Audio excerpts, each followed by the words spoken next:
Good evening, everybody. It's a pleasure to be here, and I would like to thank God and the organizers for inviting me.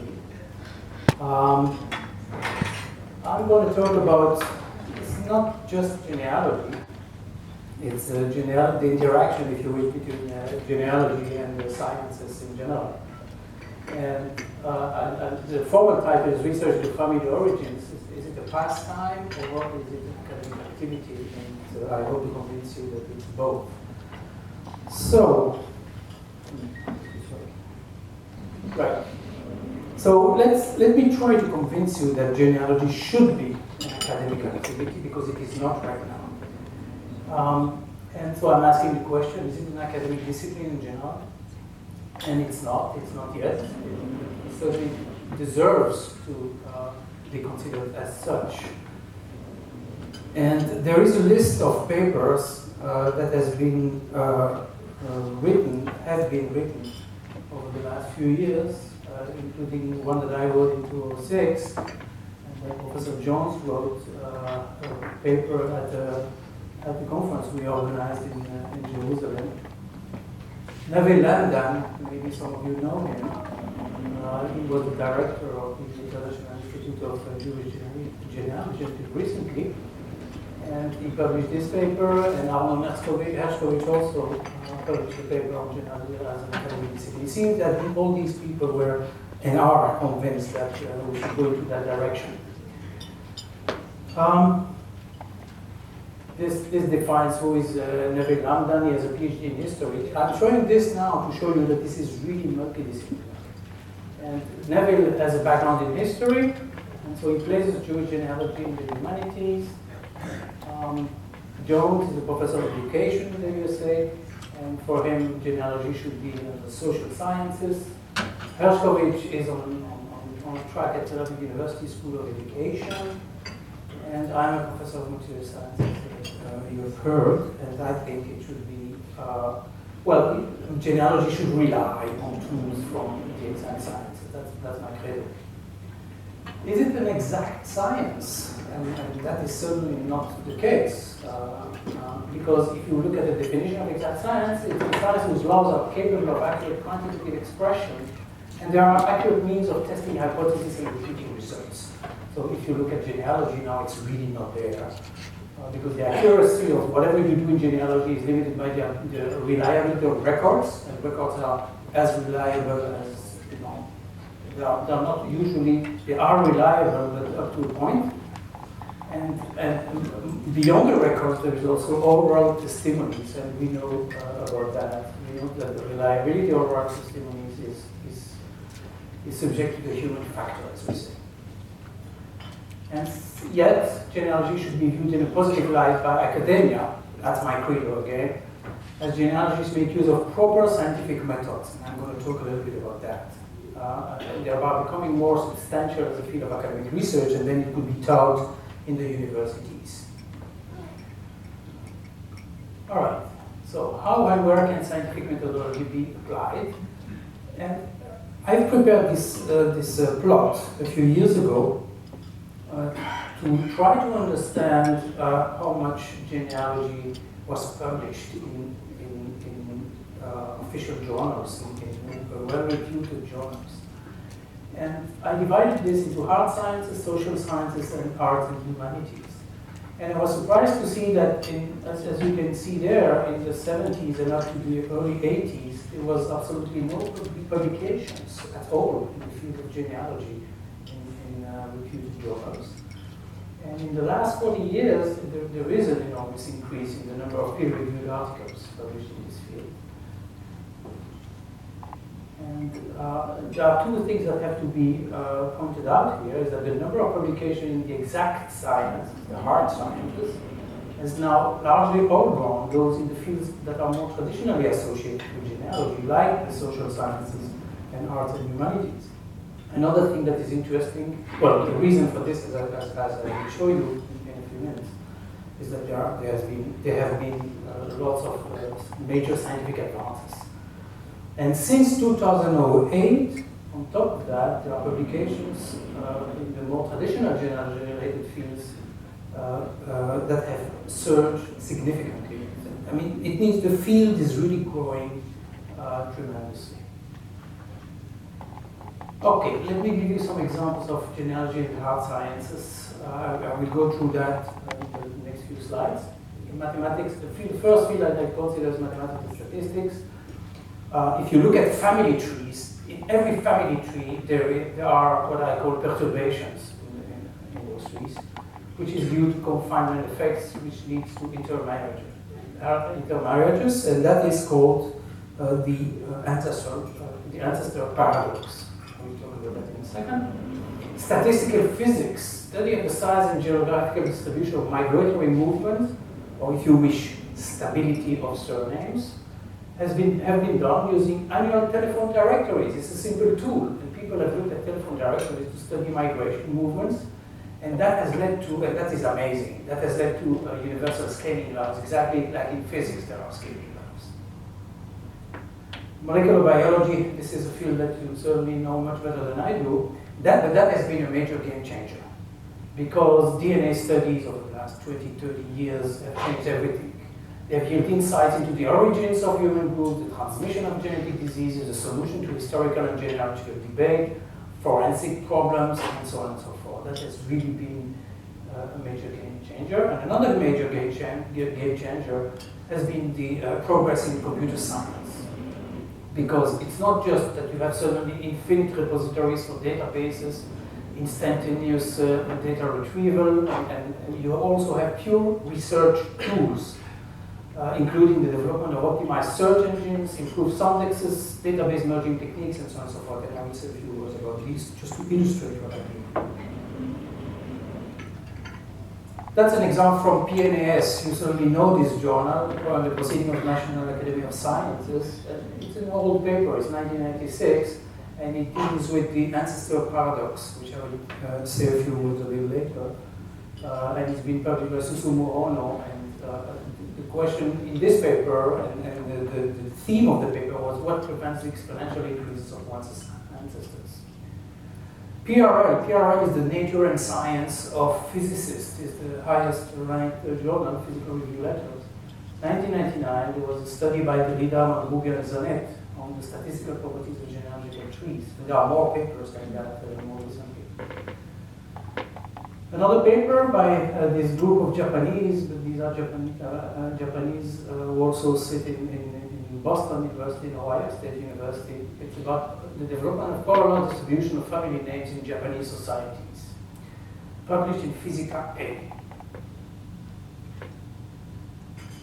And the last example is by Marufka, Schnerb, and Kessler, who sit at Bar-Ilan University, and they've published a beautiful paper in Journal of Theoretical Biology, dealing with universal features of surname distribution, again the surnames distribution in a subsample of a growing population. So there is action, okay? Things are happening, and it all deals with genealogy. The application of academic tools, if you wish, or hard science tools to genealogy. Here is another one. Douglas Rhodes, this is MIT and Yale. Rhodes, Olson, and Chang, and they have modeled the recent common ancestry of all living humans. This is in Nature, 2004. And I wrote this. It turns out that everyone on Earth may share a common ancestor who is remarkably recent. This is something that you probably know very well. This study introduces a large-scale detailed computer model of recent human history, which suggests that the common ancestor of everyone alive today very likely lived between 2,000 and 5,000 years ago. And this is, I mean, if you're not in the field, this is something that really is quite amazing. I'm not sure how true this is, 2,000 to 5,000 years ago, but still, it's in nature. You need to trust nature. We all know that. I've seen terrible things in nature, in my field. Mathematics and statistics, thinking of our ancestors in the dim and distant past raises the question of numbers. And one simple one is how many ancestors do we have? Do we really have? Okay, this is something that I've talked about several times or many times actually to people who don't know mathematics and they're always very impressed. Or you can ask this kind of questions to children when you teach about genealogy to children. It's always very nice. It's an interesting question also. And let me show you what I can say about this. This is obvious. One generation back is 2 parents, 2 to the power 2 for the grandparents, 2 to the power 3 for the great-grandparents, and so on and so forth. So G generations, 2 to the power G ancestors. Now this is my family tree, and here I have my parents, that's 2 people, my grandparents, that's 4 people, and 8 for my great-grandparents. But that's not the whole truth, because I have a number 9 here, which pops up simply because Mr. Silberkasten here, who is my great-grandfather, genetic great-grandfather, or biological great-grandfather, divorced Margareten, disappeared. We will talk about him at the end of the lecture. He disappeared, and then came Mr. Weizmann Wagner, number 9, and he's important because my name is Wagner too. So, I have to give him some special position here. And he's we'll talk about this at the end, he's a kind of a perturbation in my family, which is really a special guy. So anyway, to continue with those numbers, let's talk about Rashi. Rashi is Rabbi Shlomo Yitzchaki, the medieval French rabbi, who wrote, as you know, commentaries on the Hebrew Bible. And there are many people today who claim descent from Rashi, right? And Rashi lived between 1040 and 1105, and he had 3 daughters, and indeed many descendants. And if we assume now that the length of one generation is 25 years, the distance from today, 16 to Rashi, when he was an adult, is 951 years, so it's 38.03, I think, generations, okay? And so if you count each living Jewish individual as back to Rashi's time, 2 to the power 38, which is 275 times 10 to the 9th power ancestors, and that's a lot of ancestors. And in fact, this number is not just for anyone, it's for everyone. Every single person on earth should have this number of ancestors at the time of Rashi. So that's really a lot of people, and obviously at that time there were not so many people on the whole planet. The number of people on the earth around the year 1100 is estimated to be 400 million. So that's 3 orders of magnitude difference between the perfect tree and what really was at the time. It's getting worse because now if you go to Homo sapiens, which is 15,000 years ago, the theoretical number of ancestors was 10 to the power 600, whatever that means. It's a very big number. And this puzzle is known as the ancestor paradox, and the solution to this is that a large number of your ancestors are all the same people, of course. So that's how it works. And if, to give a very simple example, if your parents or my parents, F and M, father and mother, were cousins, it means that the grandparents are siblings, brothers, sisters, and so the next generation, their parents are the same, they are siblings, and so we have 6 great-grandfather and great-grandmother instead of 8. And so at the next generation, you have 12 instead of 16, and so on and so forth. At generation G, you have 2G to the power G minus 2 to the power G minus 2 instead of 2 to the power G ancestors. So you lost, so to speak, 25% of ancestors. And you can plot this, the number of ancestors versus the number of generation, and you can go back to, you see it increases tremendously, quite rapidly.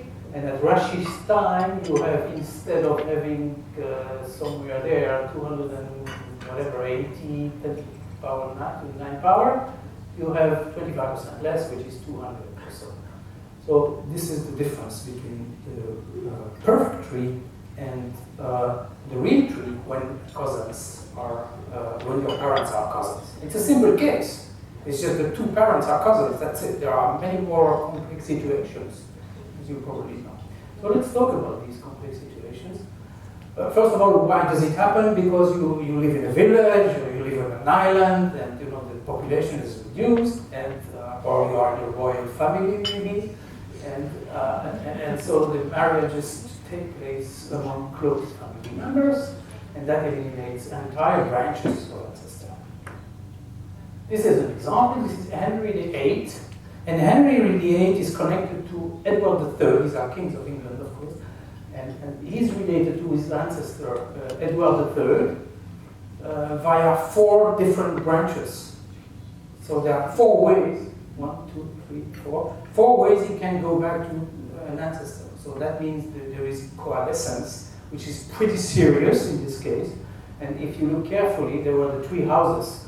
The house of Lancaster, the house of York, and the house of Clarence, the 3 kids of Edward III. And along the way, there is marriages, intermarriages. One is here, one is here, at the beginning of the War of the Roses, and at the end of the War of the Roses, there is again a marriage here, and that was probably done to conclude in a positive way that war, or these wars. And so here comes Henry VIII. And of course, when you have second cousin, third cousins, and so on and so forth, who get married, then you have the same phenomenon of coalescence and so on, but it's getting milder and milder because these people are less and less related. Now, there is a dramatic collapse when siblings marry. Siblings, brothers, sisters. When these marriages occur, then you have a 50% collapse from 4 to 2 at the 3rd generation of the grandparents. This was the norm for Egyptian pharaohs and Inca kings. So it happened. It's not just words. Another example is in 1964 it was found that 33% of the marriages in southern India, in this region, were between first cousins, and that almost 12% of marriages were between uncles and their nieces. Okay, so that's another perturbation in the tree. And in 1875 in England, 7.5% of Jewish marriages were between first cousins, a result of the society being isolated relatively from the mainstream community. So we all know these examples. And another one is Prince Charles. His pedigree, if you look, somebody has looked 17 generations back, which is quite a feat. He should have 65,000 and something progenitors, but he only had about 23,000, and so that's a collapse of 35% of the theoretical. That's a lot. So this principle works, basically. And there is another example in the English family also. So now if you look at the family trees of all of us, it probably has an approximate shape of a diamond. Okay, it goes up, it widens, and then at some point there is collapse, which starts, and then it goes back to the top, where you have only 2 individuals, Adam and Eve. Okay, so that's what should happen. Should have happened. So this is what's described there in the middle, and this diamond scheme, this diamond-shaped scheme, is a likely model, a description of this ancestor paradox. That's how it works. So I'm back to my family tree here, including this time Weizmann Wagner. And a personal illustration is very interesting because when you do research in genealogy, eventually you discover things that are surprising, that you didn't expect at all. So for example, if you look at different branches, and suddenly the same surname appears. For example, let's take Krell here. Okay, this is my great-grandfather on my mother's side. The name Krell suddenly appears here in Weizmann Wagner's tree. Okay, so you would say, okay, Krell is a relatively common name. It can appear in many branches, in many other families, and so on and so forth. Another example is this one, Elbinger. Again, Elbinger is the mother's side of my great-grandmother, and again on the tree of Weizmann Wagner. So again, we have a common name. The common name is not enough. I mean, common name is something that can happen. But then, if the same small town of origin appears in separate branches, then things start to change, because it takes a significance. The name Krell, the name Wagner, and the name Gottfried all appear from the village of Mushonov, all of them. And Mushonov is a small village, there were about 2,000 people at most. And so, and there are marriages between Wagner and Elbinger. And so, this is a good illustration, and I didn't look for this, it just happened to me, and it appears in the tree. So that again explains the coalescence and the ancestor paradox. How can you quantify those perturbations in the tree, and how close are we from each other? Well, matings occasionally arise between close relatives, we know that, such as first cousin, uncle and nieces, or between distant relatives who don't even know they are related. And this is called inbreeding, as you know, or consanguineous mating. It has the consequence that an individual has fewer different ancestors in a certain generation than a maximum theoretically possible. These matings are frequently made in the breeding of domestic animals, mind you, cows and horses. This has been the case for many, many years. Actually, I looked at those papers. There are fascinating mathematical analysis by this guy here. 1970, there are 2 papers, and the analysis is really amazing. And then there is a sequence in these 2 papers also. It's of interest if you want to do this. I looked at that at some point. I wanted to quantify the degree of inbreeding. How do you quantify this?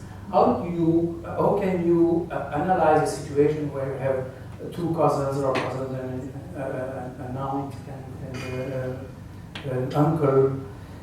Which one is closer? What's the degree of correlation between 2 individuals in a tree? So you want to quantify this, and as a measure by the extent of reduction in numbers of different ancestors, and this can be viewed as perturbation. And there are several ways to do this, some of which are really complex, and I want to show you just one example which is obvious and very simple. Another interesting paper is this paper by Ono I mentioned before. So how do you do it? The degree of inbreeding can be measured by the so-called pi coefficient. What is the pi coefficient? Well, forget pi here. And the number of ancestors at generation G plus 1 is twice the number of ancestors NG at the previous generation. Okay, you just have to multiply by 2, obviously. But then you introduce a pi coefficient here, which is just a number. And this accounts for the reducing effect of inbreeding on the number of ancestors at the generation G plus 1. If pi equals 1, forget the pi, it's a perfect tree. Okay? Or everybody will be there. But if pi is 1/2, what happens here? Is NG plus 1 equals NG. And so the number of ancestors doesn't change through the generations. So what does that mean? It's a brother-sister mating situation. So everything else is in between 1 and 1.5. Okay. So you can calculate values of pi for various intermediate levels of inbreeding. That's easy to do. I did that for comparing the number of ancestors in an unperturbed tree. This is a perfect tree. Okay, for 28 generations. And this is a perturbed tree when I start playing with pi. Pi is perfect until the 9th generation. And then it slightly decreases, and the perfect tree remains perfect, 268 million people at the end, 28 generation. But in this case, it's only 2 million when pi has been modified. And there is a situation of stability here. Here. It doesn't change anymore. Okay, so your diamond starts to stabilize, something like that. So that's just one way of doing this, and there are other ways. A different field, we were talking about numbers so far. Different fields is something that is close to you. It's molecular biology, and there are new insights over the last 20 years, I would say, into the ways we are related to each other. And there are 2 powerful tools, as you know, the Y chromosome, which is from father to son, and the mitochondrial DNA, which is through the mother. And the applications, I mentioned that in the beginning also, these are all kinds of applications. Historical debates, forensic problems. Historical debates, for example, or even forensic, the combination of the 2, is the issue of the Tsar of Russia.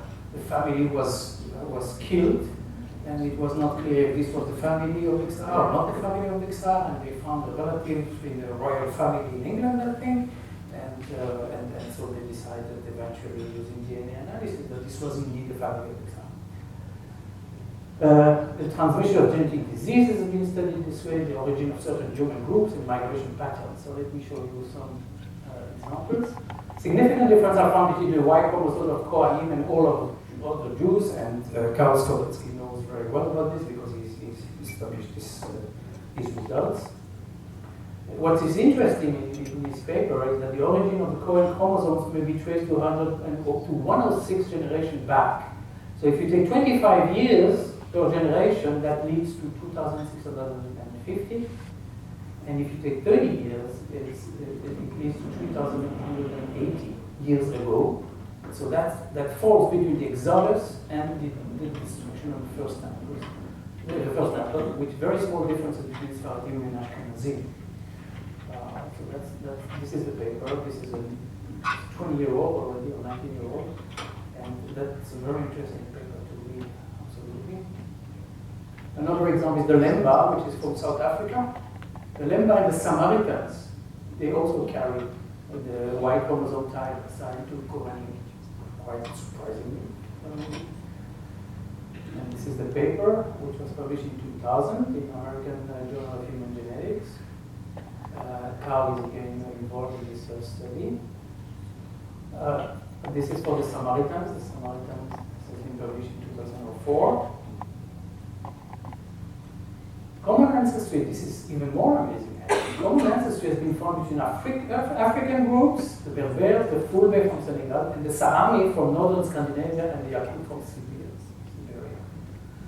This is totally unexpected. I mean, somebody who doesn't know anything about biology and genetics like me.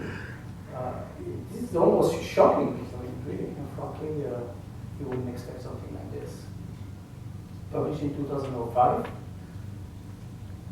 And then another field, which is more of interest to my wife, I have to say, that ADHD was diagnosed in the Dutch isolated population where 15 out of 26 children were linked to a common ancestor within 10 generations, and 81% of the patients derived of consanguineous marriages.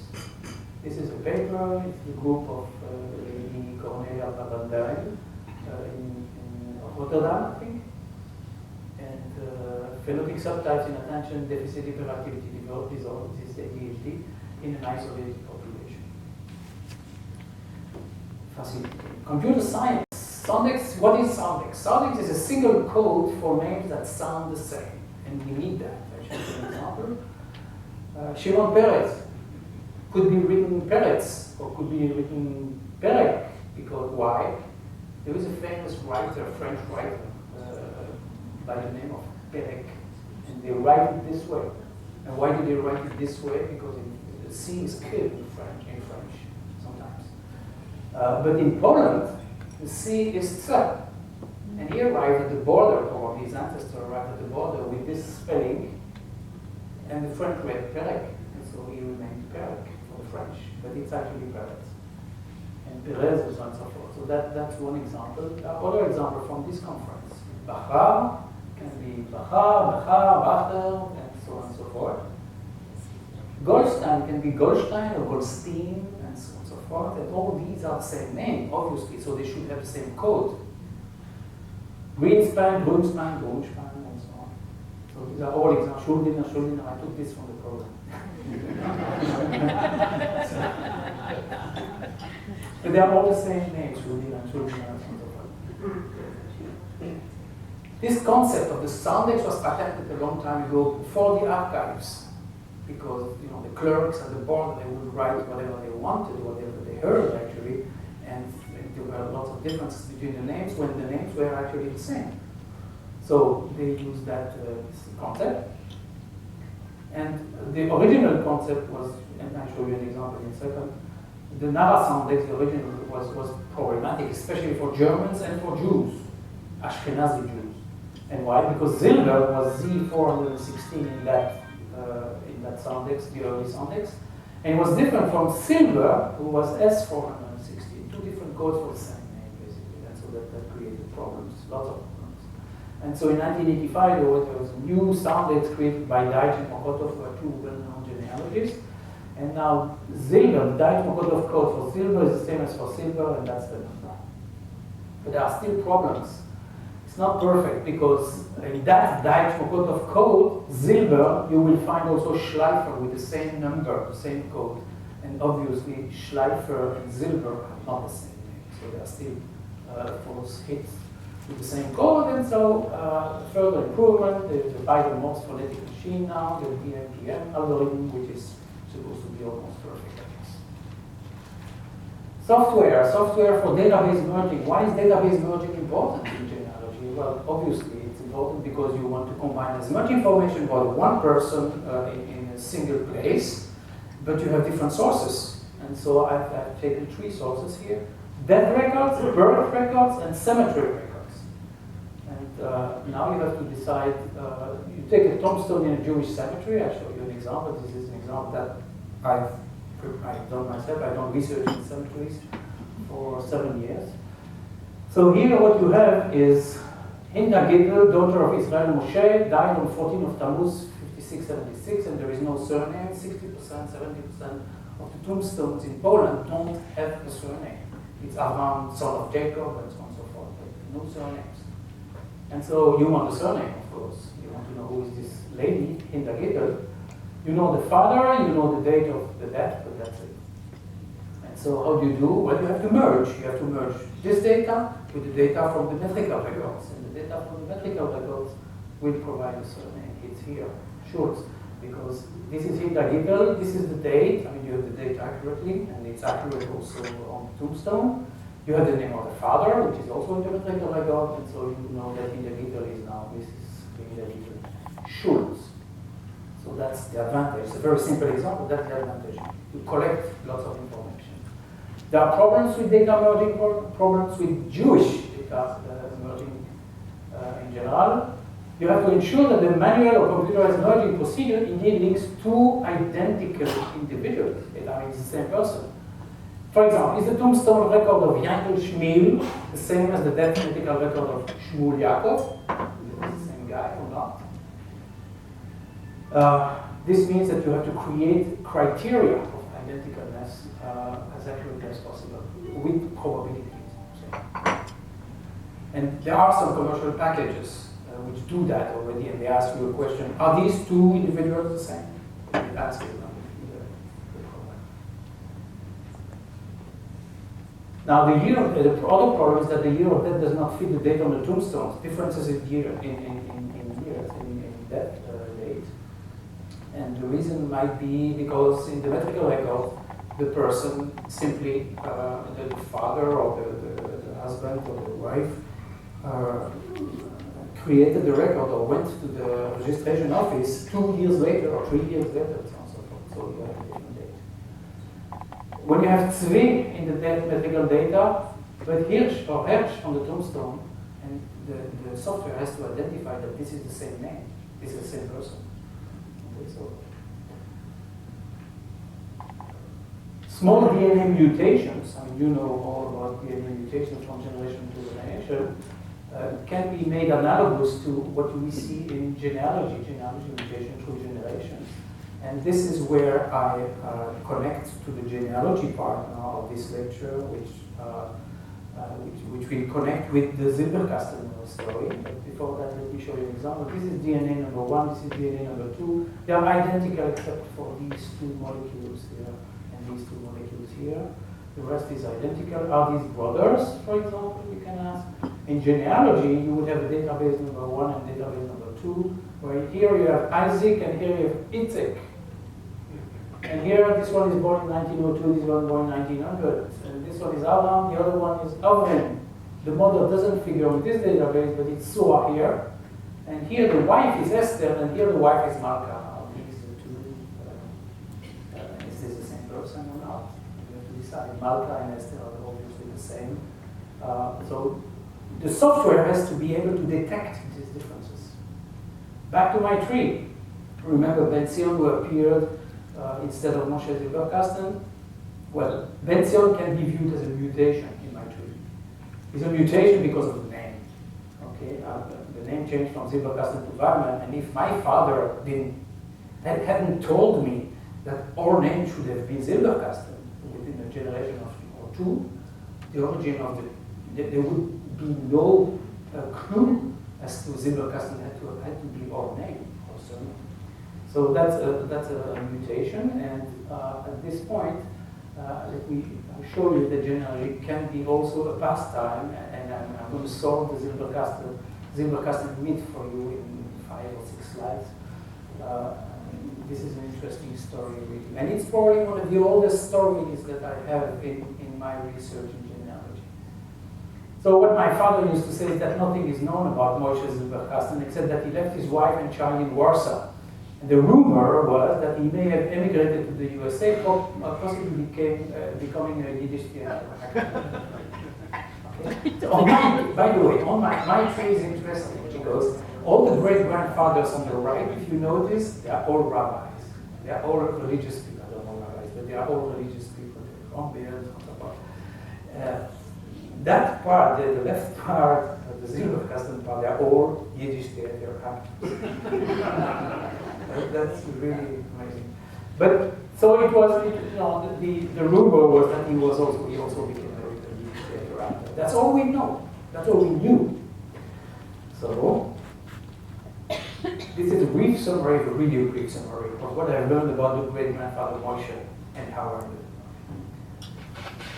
So in the beginning it was emptiness and chaos, and until I got a US-Israel Binational Science Foundation grant with a colleague at the University of Utah in Salt Lake City. So in the beginning I was a good boy, and I landed in Salt Lake City. I went to my hotel, from the hotel to the university. We worked with John Mann, that's my colleague, and then I went back to my hotel, and the next day I worked again with him, and so on and so forth. This is a regular story.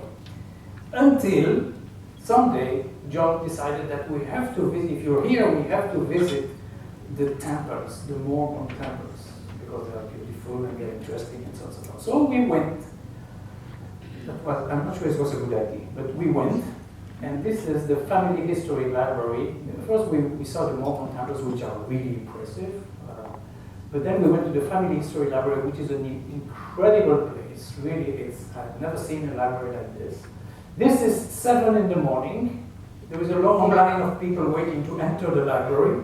It's the same at 10 o'clock at night, when nobody wants to go out, and the staff there has to push the people out. People just, live there. It's incredible.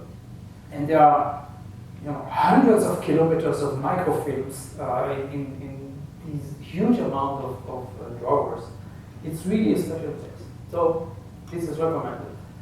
And so the question I asked, because my colleague went there with me and they got tired very quickly, so he left and I stayed. And I stayed, every evening I was there. So the question I asked was, did Moshe Silberkasten really emigrate to America? I wanted to solve that myth. So I searched in various databases. This is 1995. Okay, so databases are very different today. There were telephone disks for the entire USA. There was sound-excoded censuses for the big states. I looked only at the big states because I assumed that if he had been there, he went to a big city. The passenger list from to New York City between those years. The SSDI, which is the Social Security Death Index, found nothing. No Silberkasten didn't exist. Until I found, I became clever, and I remember the Sondex issue. I typed Silberkasten instead of Silberkasten, because they still use the old Sondex. And then I found a Sylvia Silberkasten. This is a certificate of death, and that was like, wow, I found a Silberkasten in America. So this is a very short summary of a very long story. I built a tree back to 1700. They're all the Silberkasten I could find were from Warsaw. It was the same tree, the same family, only from Warsaw. And so I built this tree, but Moshe didn't exist. He was not there. He was not on any branch of that tree. It's not a very big tree because Silberkasten is a rare name. So in May 1995, there was a breakthrough. There was a new website which is called Jewish Genome, which you may or may not know, but if you don't know it, I suggest strongly that you pay a visit to that site. It's an amazing site, an ocean of information. And then I had, and also on Jewish Genome you can correspond with people. Help me do that, translate this for me, and so on and so forth. So it was kind of nice. And I found a new friend. I asked questions. And that new friend was an old Jewish lady in Brooklyn whose hobby consists of visiting cemeteries. Serious. I'm like that too, you know, don't I like cemeteries. But she, you know, she went to all the cemeteries of Brooklyn and so on. And so she found for me a Rachel Silberkasten buried in Montjuic. Rachel was in fact the mother of that Sylvia that I showed you before. Then she found Sylvia in Mongolia. From cemetery to cemetery. I don't know if you went to cemetery in America. They're huge places. So it's very interesting. She found a Boris Silberkasten buried in Mont Hebron. That was mine. Here it is. This is Moshe Silberkasten, 1886, 1939. And in Yiddish, it's einer von die Boyer von besseren Yiddish Theater. That was it. So, that was it. I was very pleased, really, frankly. I was happy with that. And so she made my day, or my year, or whatever. On the way back to Israel, because I was there to work, you know, I was there on a grant, the USA grant. So on my way back, I stopped in New York at the Weizmann Institute for Jewish Research. This is also a fantastic institute. Then I found tons of pictures of Moshe Silberkasten in the Yiddish theater now because I knew he was there. And so there was a big box, and the lady was very helpful there. And this is Moshe Silberkasten. These guys in rabbis and, you know, the Yiddish theater in New York was very active in the 1920s and 30s, less, but in the 1910s, 1920s. And this is Mr. Moshe Silberkasten in the pose. And then he played all around the world, actually. This is in England, it's Manchester's theater, and he's there. And he played, actually, in the troupe of Maurice Schwartz. Who has heard about Maurice Schwartz? Maurice Schwartz was the biggest Jewish Yiddish theater actor, and not just actor, he was also creating pieces at the time. And this play, Yoshekal, was a play that was written by Israel Yoshua Zinger, who was the brother of Israel Zinger.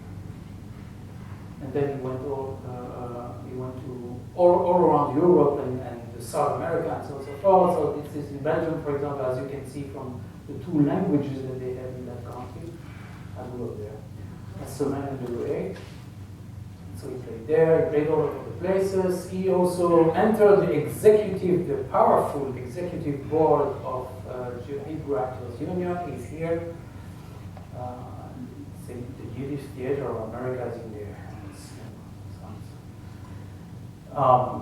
And then someday, at the Hebrew University in Jerusalem, at the National Library of the Hebrew University in Jerusalem, in Givat Ram, I was looking at microfilm of the Jewish Daily Forward, whose newspaper in Yiddish. And this is what I found. Moshe Silberkasten, bekannter Schauspieler, Flutsung gestorben, suddenly dies. Famous actor suddenly dies. This is 1939, Friday, on 26th of May, and there was a full article about him in this forward. So that was also very interesting. And then what happened is the following. I became obsessed with reading about the Jewish theater. Sometimes I'm obsessive compulsive research, but also this. And so I was reading a lot. And in one of the books about Yiddish theater, there was an appendix, and they had compiled all the Yiddish movies that had been created at the time and that had been restored. 13 of them had been restored, as you can see from here. And in this one, there was Moshe Silberkasten. So I said, wow, I called Brandeis University because this is the center still here. I called them. And this is my handwriting. This is the phone number that I wrote at the time. That was a long time ago. And I told them, you know, next time I'm in Boston, can I come and have a look at this movie that you've restored? And the lady was very nice. She said, you know, it's not necessary that you come to Boston. We have passed this through video, and I can send it to you if you wish. So she did. This is the movie, Where's My Child? And so this is the movie about Maurice Zilberkastel. So alive, speaking, you can't hear the sound of it, it's a sound of the movie. And obviously, I showed this to my father, who was very moved, and he was absolutely shocked, actually. You know, how I think I wrote this. Yes, my father was in shock. He was in shock because Moshe Zilberkastel, his biological grandfather, looks like him. He has the same hair, same eyes, and so he was really shocked. There is no other word. So the family tree that we constructed, I constructed eventually, I have not many descendants. There are some in San Francisco, Buenos Aires, family, Brussels, Sydney, that sounds like a lot, but it's not a lot because there are small groups of families. And there is a young Zilberkastel who is a Jehovah's Witness, believe it or not, in Poland, and he's a direct descendant. He's on the tree in Poland. They all connect, and they all converge, coalesce, if you wish, to a common ancestor born in 1730. This is Hirsch. So I will conclude. Genealogy involves obviously a significant number of academic issues. I hope I have convinced you of that. And that, but more than that, research in modern genealogy will not make any progress without the tools belonging to the hard sciences. This is a message that is difficult to push, okay? Because people in history and in social science, they don't like this. They don't like to hear that. But there is no choice, really. There will be no more progress. And it's more than that you see. For example, this is an example that I give them because it has no equation, and it talks to them better. These are two tombstones from the century of Związka close to Łódź in Poland. You think they looked like that, these tombstones? They didn't look like that, they look like this. This is the real picture, and they are colorful. And almost all cemeteries in Poland, Jewish cemeteries in Poland, had colors on the tombstones. And this is something that has been lost. I'm sure nobody among you knows this. It was a custom. And somebody has to explore why it was the custom, because it's really unusual to have, these are real colors.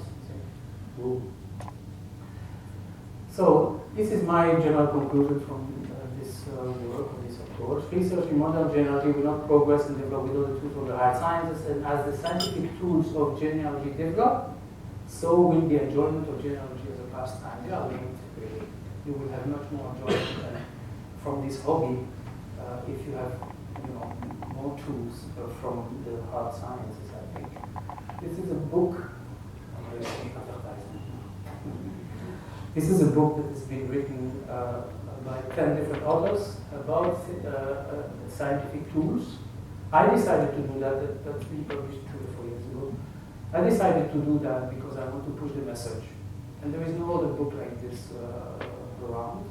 The scientific tools that apply to genealogy. And there are all kinds of very nice topics here about the Jewish calendar, about geospatial genealogy, DNA to genetic genealogy, as Stephen Moore's practical introduction data. This is about software. This is a very nice paper about surname chances and chance and demography. There is about computer science, and there is a little chapter that I wrote about social imperfection in family trees. All these people are academics, and none of them are professional genealogists. There are people I know personally, and except maybe Kamila Klozinska. She's in Poland, and she does genealogy as a job. And financial support I got from the Brabinski Center. There's a very nice center at the Weizmann Institute. It's for the interface between science and the humanities. And so I got a little bit of money to publish that book and to do some research. This is to prove you that I'm a real scientist. This is my group at the Weizmann Institute. We do material science. And and that's it. Thank you very much for your attention.